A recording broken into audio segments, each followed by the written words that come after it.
just every year there seems to be one unexpected trade, maybe a blockbuster trade.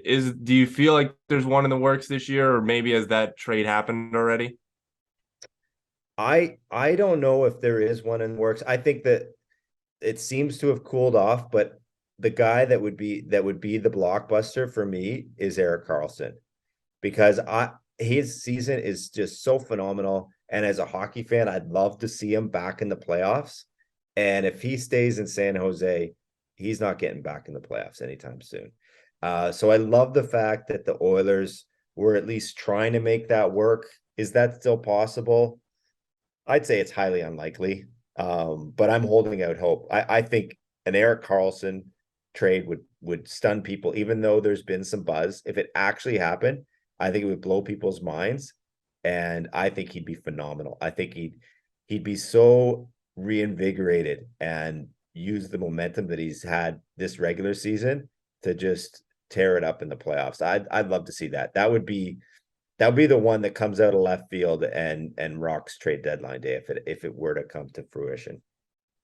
And now the final question: Who comes out of the East? Who comes out of the West? Who wins the Stanley Cup at the end of the year? So I made my predictions at the very beginning of the season, and my prediction was the New York Rangers. So I'm going to stick with it because of the additions they've made and the way they're playing. The safe answer would be Boston, right? Just they're tearing up the league. But I'm going to go with the Rangers because I really like their goaltending, and now I'm falling in love with their forward depth. They have different elements on the back end. Like they have the right mix, right? Like they have some speed, they have some playmaking in Fox and Keandre Miller, and then they have Jacob Trouba, who I love the fact that there's still a guy that forces forwards to keep their heads up. So I'm going to go with the Rangers. Plus, I think the experience of last year making it to the Final Four will serve that core well.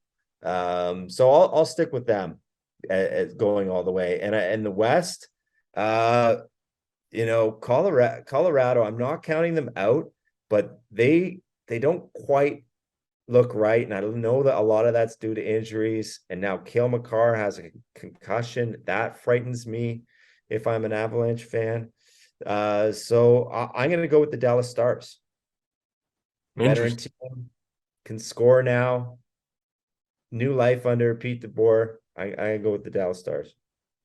Definitely two very good games those teams played so far this year. Luke, thank you very much for joining us, and hope you have a good one, especially come trade deadline time. Yeah, enjoy the frenzy. It's going to be great.